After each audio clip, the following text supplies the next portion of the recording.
Gestar uma nova vida é um sonho para muitas mulheres. 9 meses de transformações, emoções e incertezas até o dia do nascimento do filho. Um período que exige cuidados para garantir a saúde da mãe e do bebê. Por outro lado, muitos fatores podem interferir nesse processo, gerando uma série de dificuldades. Fatores de risco na gravidez. Esse é o tema em questão no programa de hoje. Nosso convidado é o médico Carlos Alberto Barbosa Júnior, especialista em ginecologia e obstetrícia, com ênfase em gestação de alto risco. Ele que é professor da FMP Fase. Muito bem-vindo, obrigada pela participação. Eu que agradeço o convite, fiquei muito lisonjeado e a gente vai passar um tempinho falando do que eu faço desde o meu 3º ano de faculdade, que é lidar com a mulher grávida. Toda gravidez tem risco?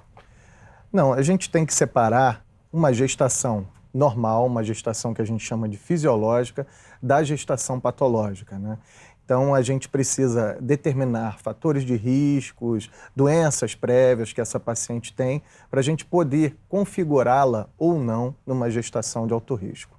O histórico dessa mãe e também o estilo de vida dela podem determinar maior gravidade ou não nesses casos? Perfeitamente. Se a gente tem uma paciente que já tem doenças crônicas, isso já acrescenta risco à gestação. Uma paciente que já tem uma obesidade associada a um estilo de vida sedentário, ela também aumenta o risco de complicações ao longo de sua gestação, principalmente o diabetes e a hipertensão, nesse caso específico da obesidade e do sedentarismo. Gravidez na adolescência é considerada uma gravidez de risco, né? A adolescência, por si só, já é um momento de profundas transformações nos jovens, de uma maneira geral. Essas transformações são físicas, são emocionais, são sociais e, inferindo-se uma gestação nesse momento, a gente pode criar uma piora nesse prognóstico. Outra questão fundamental é qual foi o momento que essa menina engravidou. Se ela engravidou logo nos 2 primeiros anos após sua primeira menstruação, ela ainda não tem o organismo completamente desenvolvido. Nesse particular, a gente tem um maior risco de complicações. Nas meninas que já passaram com mais de 2 anos dessa primeira menstruação, boa parte delas já tem o seu sistema desenvolvido e dessa forma ela tem uma gestação parecida com uma gestação de um adulto. Qual é a orientação nutricional que se dá para essas adolescentes grávidas? É importante você citar isso porque a gente tem que lembrar que o adolescente já come bastante, né? Porque ele está em pleno desenvolvimento. E se essa adolescente está gerando uma nova vida, a gente tem que pensar que ela vai precisar de uma carga nutricional extra. Alguns autores chegam a advogar que uma menina que tenha engravidado na adolescência, ela tenha que ingerir algo em torno de 300 calorias a mais do que um adulto naquele mesmo período gestacional. Então a gente tem que lembrar que a gente tem 2 seres em pleno desenvolvimento, o bebezinho dela e ela também. Muitas vezes essa gravidez só chega no consultório num estágio mais avançado, né? Que riscos essa demora pode gerar? Infelizmente, boa parte dessas gestações, algumas estatísticas chegam a aproximadamente 80% das adolescentes que engravidam, elas engravidam acidentalmente. É importante que a gente tenha uma observação atenta, porque alguns casos podem ser de violência sexual, mas elas engravidaram não desejando. Não teve um planejamento, não Perfeito. teve... E dessa forma, elas escondem durante o tempo máximo que elas podem esconder essa gestação. E chegam para a gente, muitas vezes, tardiamente. Chegando tardiamente, a gente deixa de diagnosticar, de observar determinados fatores de risco, até diagnósticos de doenças, em idades gestacionais mais precoces. Perdem alguns exames essenciais, não é isso? Perfeitamente. Então, além dessa questão dos exames, que dizem respeito tanto a ela quanto ao bebê dela, muitas vezes algumas doenças podem piorar a sua evolução por uma não detecção precoce. Quer dizer, o que põe em risco tanto a mamãe jovem como esse bebê também. Porque também tem aqueles complementos de vitaminas e ácido fólico, enfim, que são necessários, né? E muitas vezes ela não faz e tem que ser feito logo no início, né? O ácido fólico, ele hoje já é mundialmente aceito. O ácido fólico é a famosa vitamina B9 e ele está intimamente relacionado à diminuição, quer dizer, quando a gente administra durante a gestação, o ideal é até que a gente administre antes, está intimamente relacionado ao desenvolvimento adequado do sistema nervoso central. Aquelas mamães que não tiveram uma reposição adequada de ácido fólico, elas têm um risco aumentado de defeitos de sistema nervoso central, principalmente. No bebezinho. No bebê. A adolescente está mais sujeita à depressão pós-parto? Outro fator importante para essas meninas é, se a gente tomar do princípio que boa parte delas não queriam engravidar, engravidaram por um acidente, como você disse, não planejada, uma boa parte delas desenvolve, claro que em graus variáveis, depressão pós-parto, sim. Então, é importante para quem vai lidar com essa paciente logo após o parto, uma observação atenta nesses primeiros dias, porque boa parte delas vai desenvolver algum grau de depressão pós-parto. Vamos pular para o outro extremo, a gravidez tardia, né? Hoje, né, pelo próprio ritmo da vida, muitas mulheres estão optando por ter filhos depois dos 35 anos, né? Isso acarreta que tipo de riscos? Isso aumenta, na verdade, os riscos? Hoje é um movimento mundial isso. As mulheres estão ocupando o seu lugar devido na sociedade e dessa forma elas tentam. Mulher é muito mais, ela planeja muito mais as coisas que os homens. Elas são, nesse particular, elas são mais racionais. Então elas tentam se estabilizar do ponto de vista de mercado para depois pensarem na gravidez. E muitas vezes elas engravidam após os 30 anos. Eu dou aula para o curso de medicina e uma das aulas que eu dou é de alterações do organismo materno. E eu falo justamente isso com as meninas, que boa parte delas vão engravidar depois dos 30 anos e provavelmente um número expressivo após os 35 anos. Né? É claro que a gente tem que lembrar que a fertilidade da mulher ela diminui progressivamente a partir dos 30 anos. E, assim, a partir dos 35, essa diminuição da fertilidade ela é mais acentuada. Então, por si só, uma gravidez a partir dos 35 anos é muito mais difícil do que de uma mulher aos 20 anos de idade. Para você ter uma ideia, uma mulher de 20 anos, ela tem em torno de 25% de chance de engravidar por ciclo, sem nenhuma proteção. Uma mulher por volta dos 35, ela tem em torno de 8%. Se a gente elevar isso para os 40 anos, isso já diminui mais ainda. E se a gente levar até os 45, menos de 1% das mulheres vão engravidar.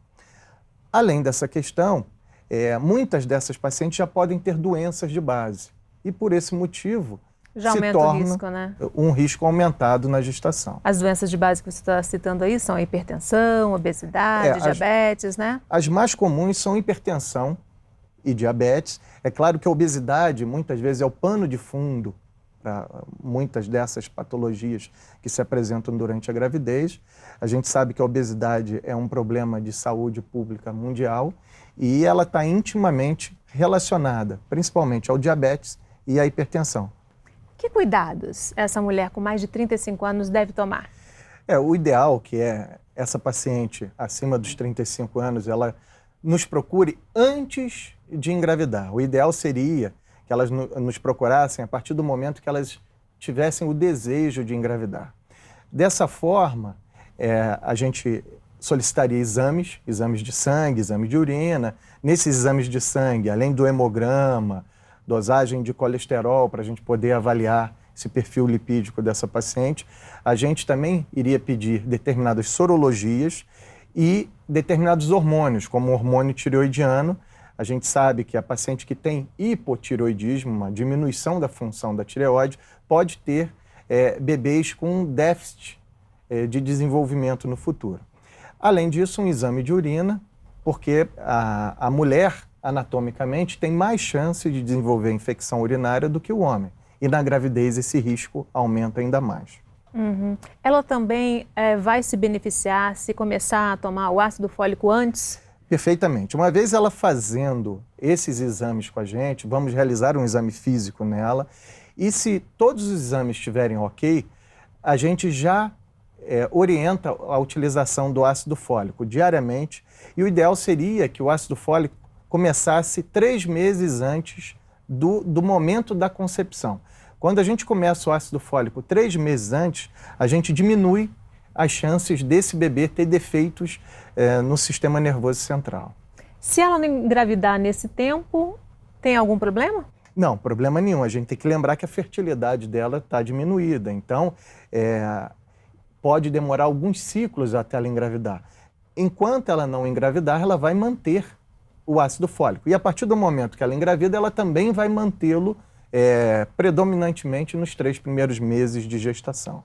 Uhum. Normalmente, como você mesmo falou, a taxa de fertilidade nessa faixa etária diminui. Por isso, muitas dessas mulheres acabam procurando a fertilização assistida, a fertilização in vitro.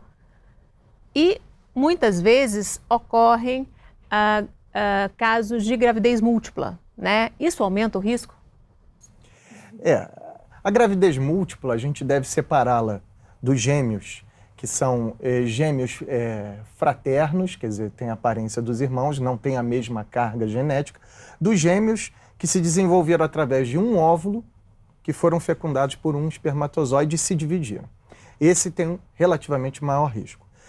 A gestação múltipla, que muitas vezes está presente na inseminação, hoje se toma mais o cuidado de implantar apenas 2 embriões, né? Antes se fazia 4, 5 embriões, hoje se toma mais o cuidado de colocar 2, ela tem um maior risco de trabalho de parto prematuro, porque a gente vai ter um volume uterino maior e acaba aumentando esse risco de trabalho de parto prematuro para essa paciente.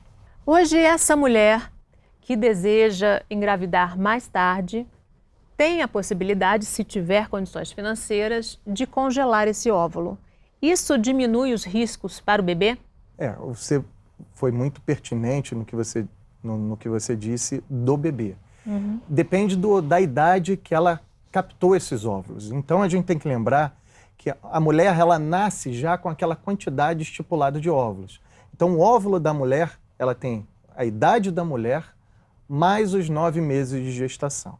Então se ela captou esses óvulos para congelá-los por volta dos 30 anos de idade, esses óvulos têm 30 anos de idade. E dessa forma, do ponto de vista para o bebê, tem menos riscos do que aquela mulher que vai engravidar após os 35 anos, para o bebê.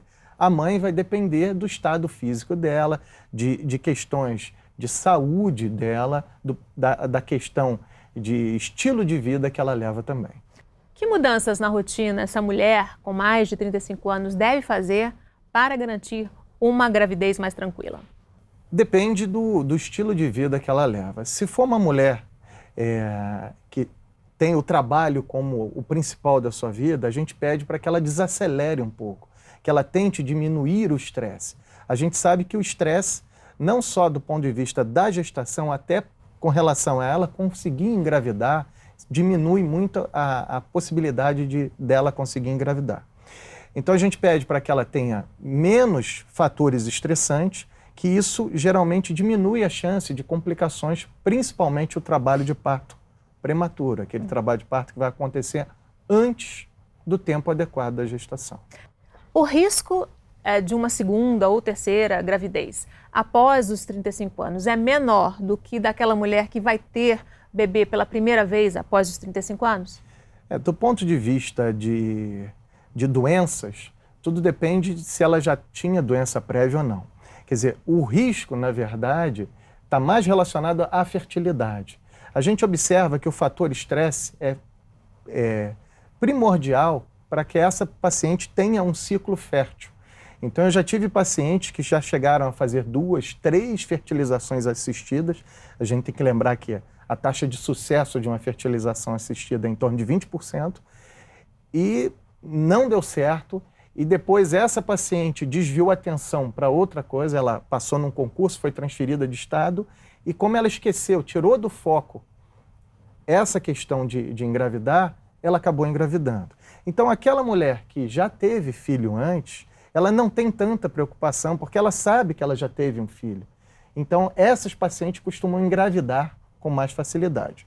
Com relação ao risco materno, tudo depende dos fatores de riscos presentes nela mesma. E para o bebê? E para o bebê, só dependendo da questão da cromossomopatia, né? Dessa questão com que idade ela está engravidando. Ok, e você também pode acompanhar a Fase TV na internet. O endereço está aí na sua tela, youtube.com/fmpfase. Faça sua inscrição, clique no sininho e receba os alertas dos novos episódios. Vamos fazer um rápido intervalo. No próximo bloco, a gente continua falando sobre fatores de risco na gravidez. O Em Questão volta em instantes. Até já!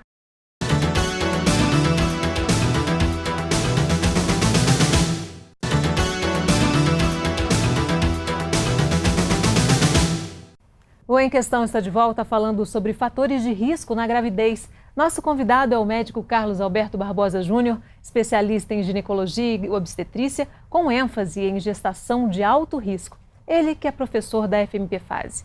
Vamos falar agora do grande bicho-papão, o grande medo das grávidas, que é a eclâmpsia, né? Que na verdade começa com a pré-eclâmpsia, né? É perfeito. A pré-eclâmpsia é uma hipertensão que ela é específica da gestação e, infelizmente, no nosso país é a principal causa de óbito das mulheres. Se a gente observar um painel mundial, a gente vai observar que as mulheres morrem por outros fatores. No Brasil, além da gente ter uma incidência maior de morte por esses fatores, a gente ainda tem a pré-eclâmpsia como a principal causa de óbito das mulheres. Quais são as características da pré-eclâmpsia? Existe algum sinal anterior que essa mulher dá de que vá desenvolver esse problema ou seja propícia a desenvolver esse problema? A pré-eclâmpsia hoje, ela é considerada como uma doença sistêmica, né? Muitas vezes a gente fica focado só na hipertensão, mas ela afeta todo o organismo da mulher. E muitas vezes ela vai se manifestar clinicamente com hipertensão e perda de proteína pela urina. Então essas pacientes têm uma disfunção renal e elas começam a perder progressivamente proteína pela urina. Foram tentadas várias técnicas para tentar detectar quais pacientes podem ou não desenvolver a pré-eclâmpsia. Hoje, a gente faz um estudo de fluxo sanguíneo das artérias do útero, naquele período que a gente avalia a transnucência nucal, no final do 3º mês de gestação, e a gente vê nessas pacientes quais teriam a predisposição para desenvolvê-la.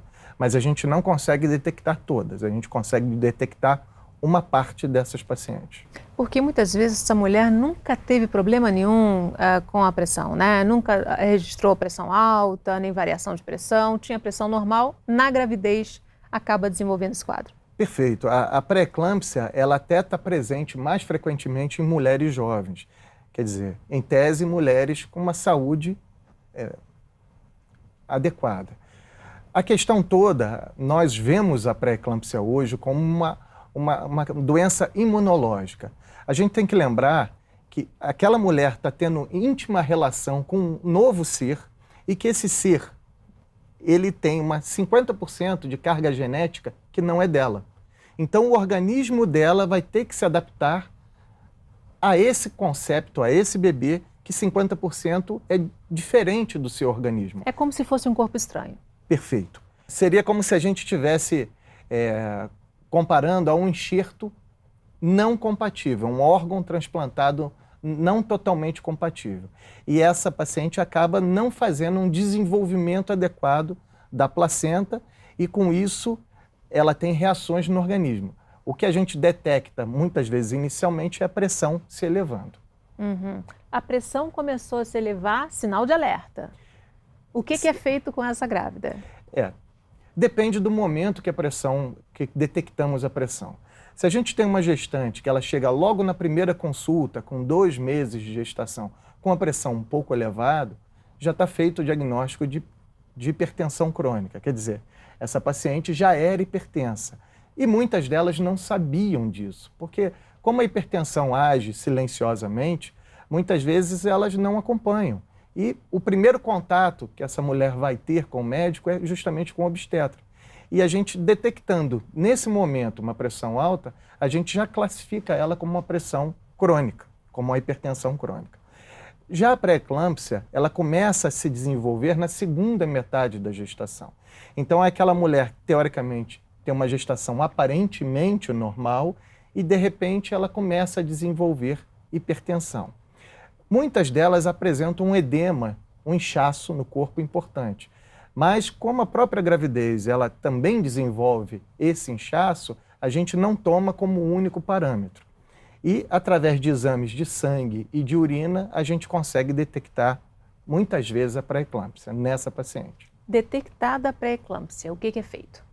Bom, tudo depende de qual momento que a pré-eclâmpsia se manifestou.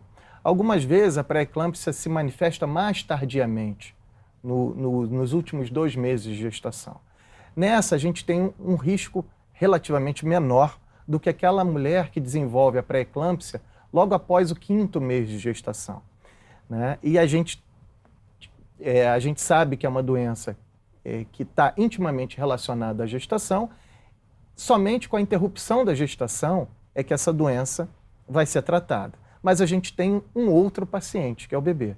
Então a gente tem que avaliar os riscos, tanto materno quanto fetal, para que a gente possa levar essa paciente ao maior tempo gestacional possível para que a gente possa identificar qual vai ser esse melhor momento para o parto.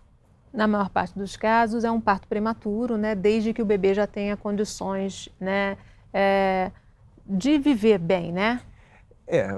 A prematuridade tem como sua principal causa no Brasil a hipertensão. Então, se a gente for a uma UTI neonatal, 1/3 daqueles bebês que estão lá são de mães que tiveram hipertensão durante a gestação. Então, é um problema de saúde pública. Essa prematuridade traz transtornos tanto aos familiares como ao consumo de insumos, de despesas financeiras, seja para o governo, seja para o plano de saúde. Então, e riscos para o bebê no desenvolvimento, né? Com certeza. O prematuro está intimamente relacionado a problemas, tanto no momento do nascimento como no futuro dessa criança. Uhum. Quando essa mãe que está com esse quadro está numa condição ainda que dá para ser administrada, vocês vão levando essa gravidez um pouco mais longe para que os órgãos do bebê estejam maduros, né? E que assim ele corra menos riscos. Quando a paciente tem um quadro que a gente chama de pré-eclâmpsia leve, a gente leva essa gestação acompanhando muito de perto, tanto a mamãe quanto o bebê, até próximo aos 9 meses. E nesse momento a gente indica a interrupção. Quando a gente fala em interrupção, a gente está no Brasil, nós somos campeões de cesariana, pensa-se muito em cesariana. Mas muitas vezes a gente pode induzir o parto nessa paciente, caso as condições maternas e do bebê assim o permitam. Uhum. Mas normalmente é mais para cesariana mesmo, né? Nós temos uma taxa elevada de cesariana nessas pacientes. Você falou em parto prematuro, né? São considerados prematuros todos os partos antes das 37 semanas, não é isso? A partir de 37 semanas para trás, né? Perfeito. Consideramos, a Organização Mundial de Saúde considera um parto prematuro aquele que acontece antes da 37ª semana. A gente ainda divide qual foi o tempo de gestação que esse bebê nasceu. Se foi antes de 28 semanas, nós chamamos de prematuros extremos. De 28 até 34 semanas, nós chamamos de prematuros intermediários. E de 34 até um pouquinho antes de 37, nós chamamos de prematuros tardios. Claro que quanto mais precoce a gestação, maior o risco para esse bebê. Muitas vezes da formação dos órgãos, tem o pulmão, né? Os órgãos não estão maduros, não é isso? Se a gente tem uma gestação com menos de 28 semanas, esses órgãos, além de não estar completamente desenvolvidos, eles têm muito menos material do que deveria ter, muito menos células. E dessa forma, o desenvolvimento dele vai ser muito mais prejudicado do que aquele bebê que nasceu antes da 37ª, porém acima de 34 semanas.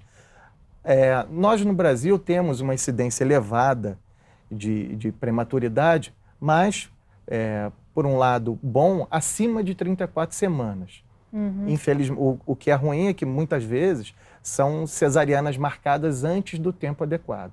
Então, a gente tem essa questão de uma falha no cálculo da idade gestacional e, dessa forma, algumas pacientes têm os bebês mais precocemente. Desnecessariamente. A gente está entre os 10 países com mais bebês prematuros no mundo, né? Segundo a Fiocruz, 11,5% dos partos são prematuros, né? Perfeitamente. E a questão da prematuridade vai além do que apenas um bebê que nasceu antes do tempo, e sim as repercussões, seja no momento do nascimento ou a médio e longo prazo para esse bebê, para essa criança, né? O que isso pode acarretar? No momento imediato ao nascimento, como você mesmo falou, esse pulmão não está desenvolvido adequadamente. Então, uma das coisas principais, esse bebê não respira adequadamente. Muitas vezes essas crianças têm que ir para respiradores, para que a respiração seja feita artificialmente. Os outros órgãos também não estão desenvolvidos, o cérebro não está desenvolvido.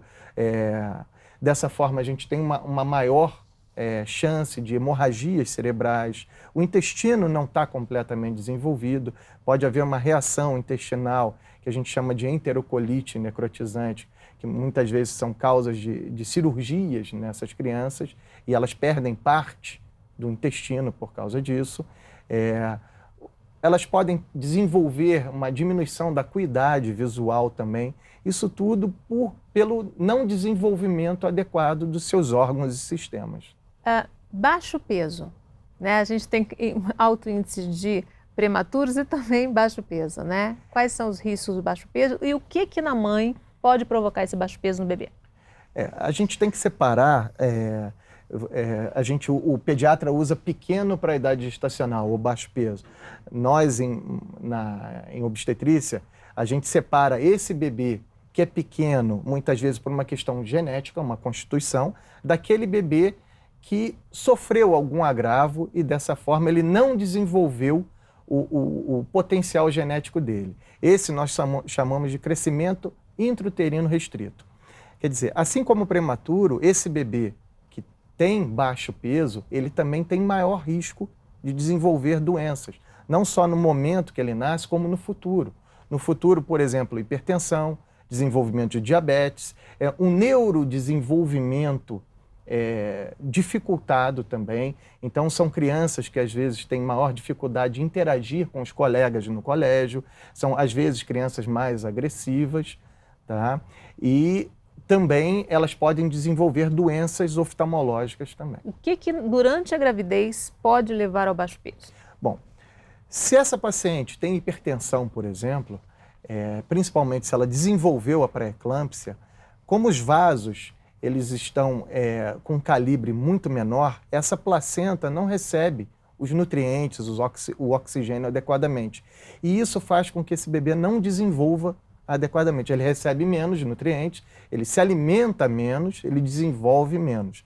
Então, essa seria uma causa. O tabagismo é uma grande causa no nosso meio. Aquelas pacientes que são etilistas, que consomem bebidas alcoólicas, a gente sabe, existe uma síndrome que é muito frequente, que é a síndrome alcoólica fetal, né, que também, dentre outras coisas, baixa o peso ao nascer, e outras doenças pré-existentes. Quer dizer, se a paciente tem doenças vasculares ou um diabetes de longa data, essa paciente também pode desenvolver um neném bem menor que deveria ser. Ok. E se você perdeu um pedacinho do programa, quer rever ou compartilhar um episódio, passa lá no youtube.com/fmpfase. Você também pode sugerir algum assunto para ser debatido aqui no Em Questão. Vamos fazer mais um rápido intervalo. No próximo bloco, a gente continua falando sobre fatores de risco na gravidez. Até já!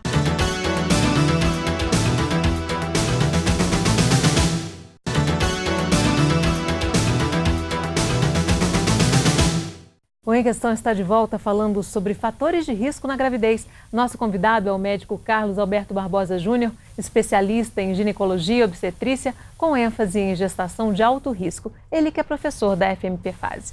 Vamos falar então da diabetes gestacional? Perfeito. Só devemos separar aquela paciente que desenvolveu diabetes ao longo da gestação daquela paciente que já tinha o diabetes previamente. Classicamente, o diabetes gestacional ele se desenvolve depois da segunda metade da gestação, a partir do 5º mês de gestação. E essa paciente vai ter um risco mais aumentado de, além de desenvolver hipertensão, a própria pré-eclâmpsia, de ter um bebê bem maior, o contrário do que a gente já havia falado, do que a gente esperaria para aquele tempo de gestação.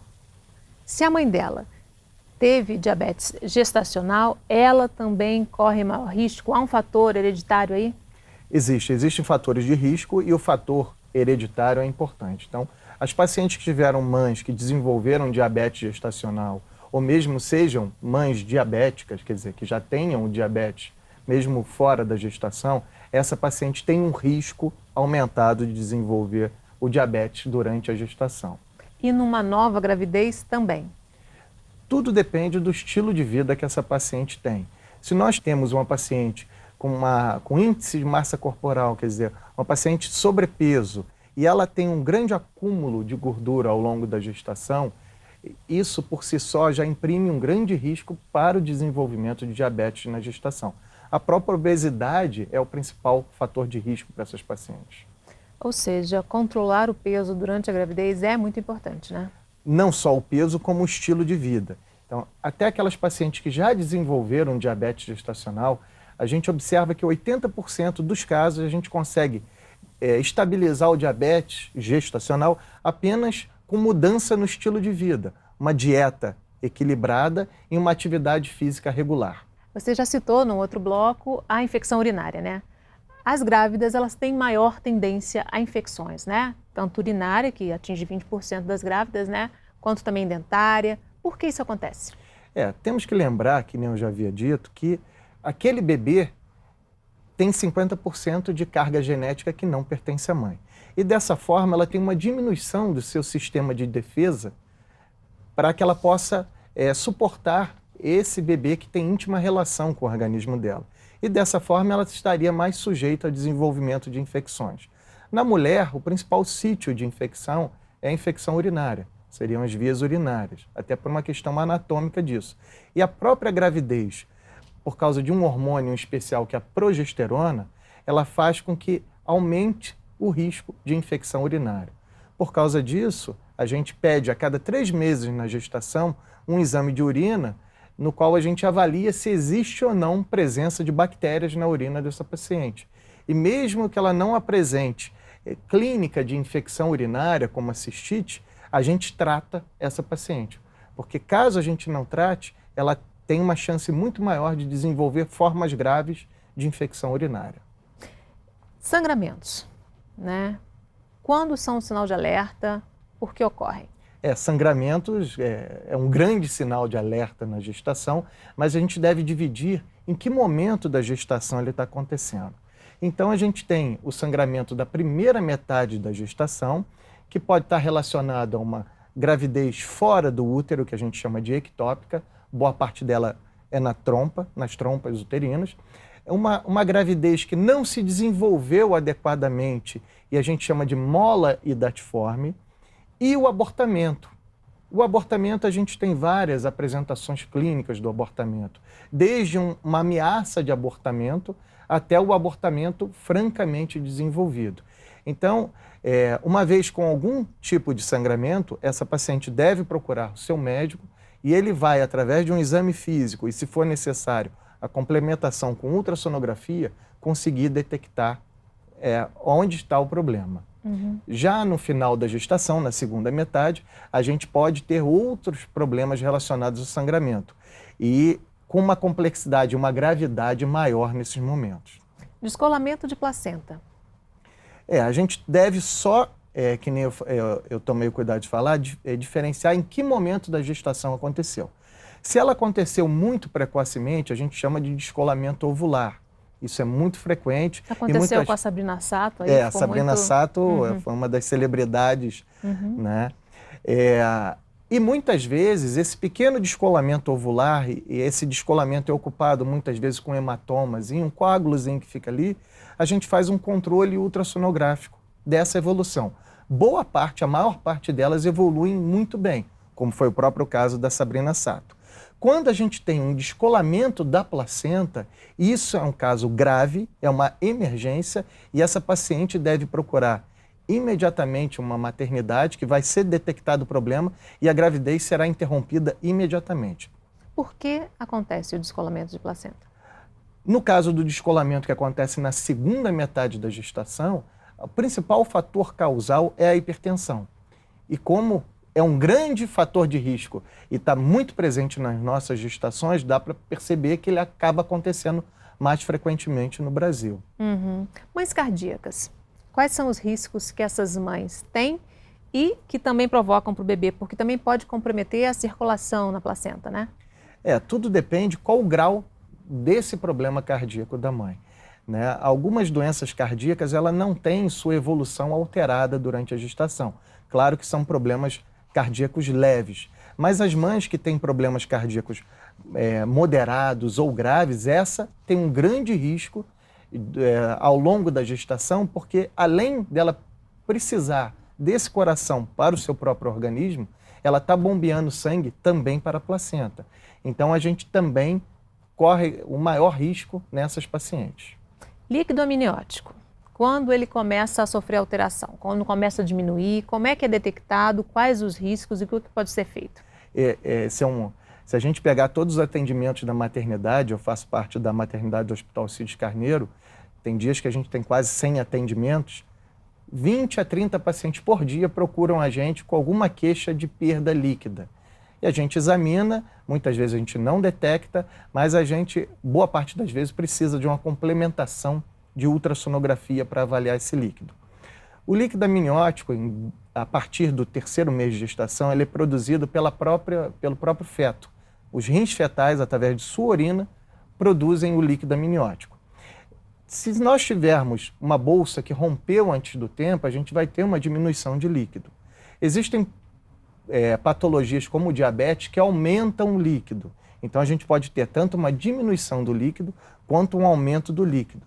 Uma vez detectado esse problema, o obstetra vai saber, através de exame físico, exames laboratoriais e complementação com ultrassonografia, de detectar a causa dessa alteração do líquido amniótico. O que pode ser feito? Bom, tudo depende da causa. Se nós temos uma bolsa que rompeu, se a gente já está numa gestação de 9 meses, a nossa conduta é a interrupção da gestação, pela via que pode ser mais adequada.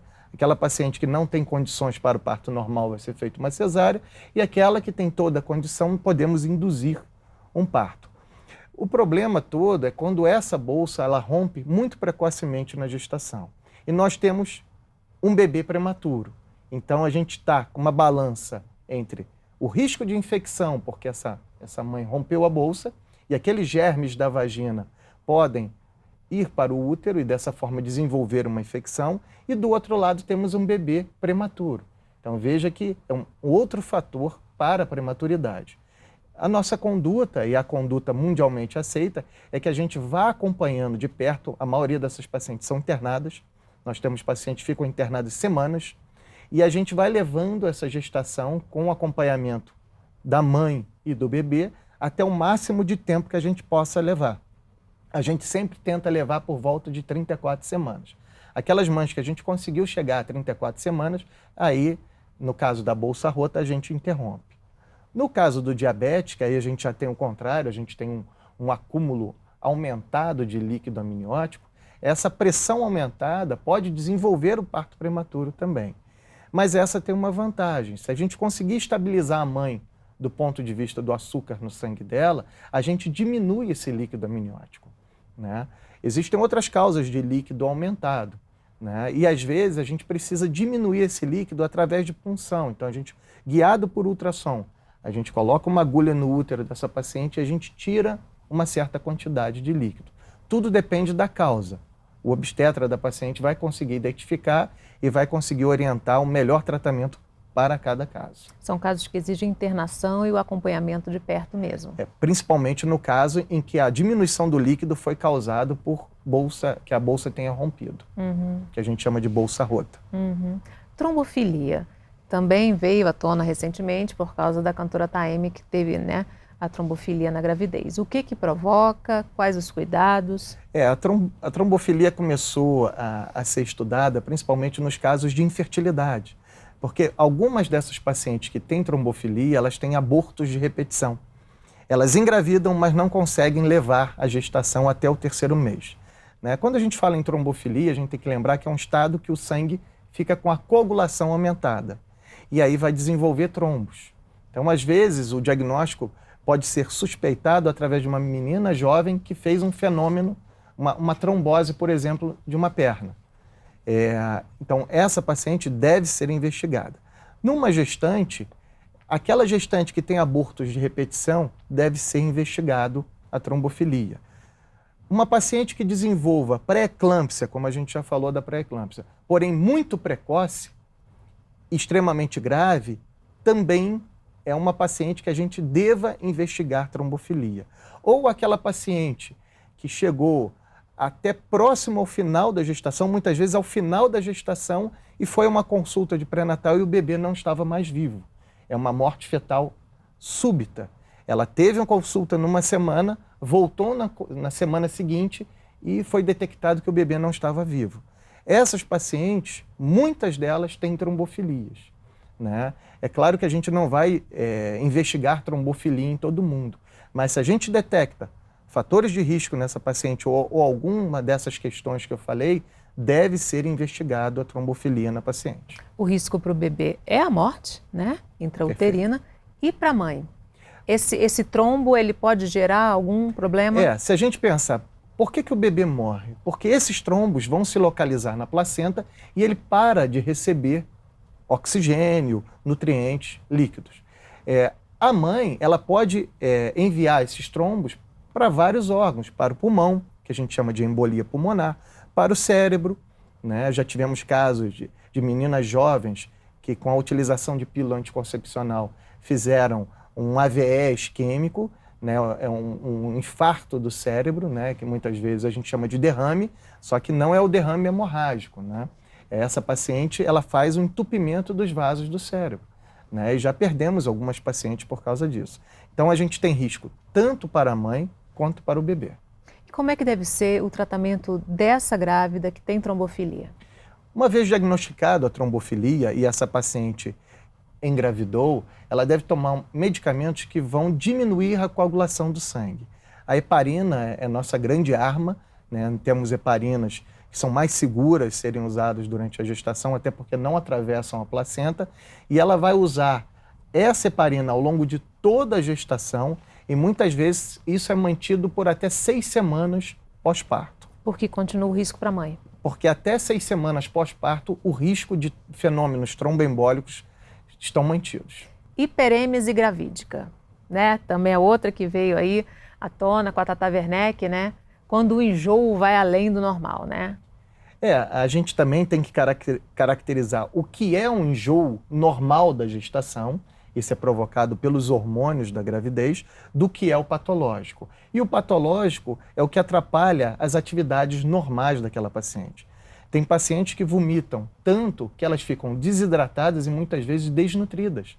Essas pacientes precisam de internação, algumas pacientes precisam até fazer a nutrição através da veia, que a gente chama de nutrição parenteral, de tão grave que se torna essa hiperêmese. Voltando naquele assunto das adolescentes, até por não ser uma gestação adequada, a gente observa um aumento da incidência de hiperemese gravídica nessas meninas adolescentes também. Muitas vezes a gente consegue com medidas simples, como fracionamento da dieta, evitar, porque muitas vezes elas já acordam enjoadas. Então eu peço para os pacientes não escovar o dente assim que acordam.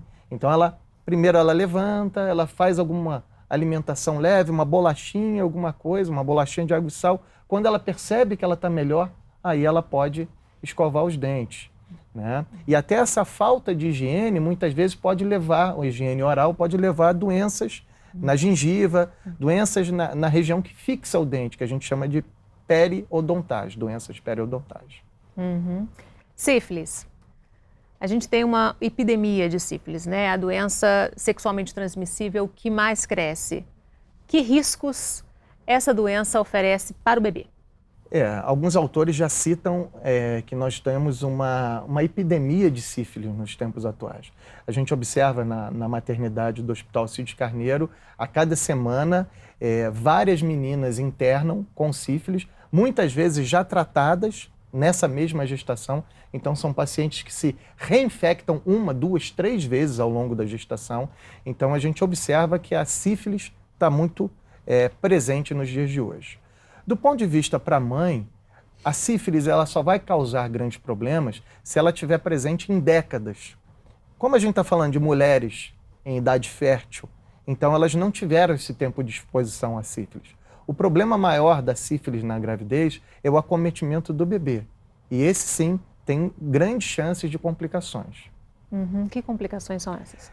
Complicações desde uma falta de um desenvolvimento de sistema nervoso central adequado, né? Às vezes esse bebê desenvolve lesões no cérebro, que isso vai causar transtornos, um não desenvolvimento neuromotor no futuro, problemas generalizados, até ósseos, por exemplo, deformidades ósseas, deformidade nos dentes, deformidade na face, alteração do formato do nariz, da fronte desse bebê.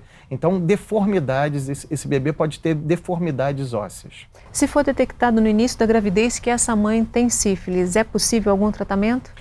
Na verdade, a sífilis tem tratamento em qualquer momento da gestação.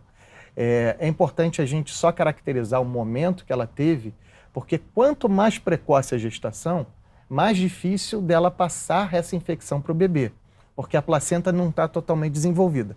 Porém, quando ela passa, o dano para esse bebê é muito maior, porque ele está em franco desenvolvimento. Já numa gestação mais avançada, as taxas de infecção do bebê podem chegar a 90%, porém com menor chance de danos. Não que eles não existam, mas eles estão presentes. E o tratamento é muito simples. Com a boa e velha Bezetacil, a gente consegue curar essas pacientes e através dessa injeção da mãe, a gente está tratando o bebê também. A gente está chegando ao final do programa, eu queria que você desse uma recomendação final para as mulheres que desejam ter bebê, em todas as faixas etárias aí. A gente tem que lembrar que a gestação é um momento primordial na vida da mulher e eu tomo como base 3 pilares fundamentais para uma boa gestação. Primeiro, um pré-natal adequado. Então, essa paciente deve procurar um serviço que forneça a ela um pré-natal adequado. Antes mesmo de engravidar, né? Esse seria o ideal, né? Infelizmente, ainda não é. Quem sabe num futuro próximo a gente consiga isso, ainda não é a nossa realidade. O segundo pilar fundamental, uma dieta adequada. Esquecer fast food. A gente tem essa cultura de que isso que vai nutrir. Não, não é. E o terceiro pilar também fundamental é o estilo de vida associado à atividade física adequada. Ok, infelizmente nosso tempo terminou. Agradeço muitíssimo a sua participação. Eu que agradeço e estou plenamente à disposição de vocês. Muito obrigado. Ok, e a gente tem um encontro marcado no próximo Questão. Espero você. Até lá.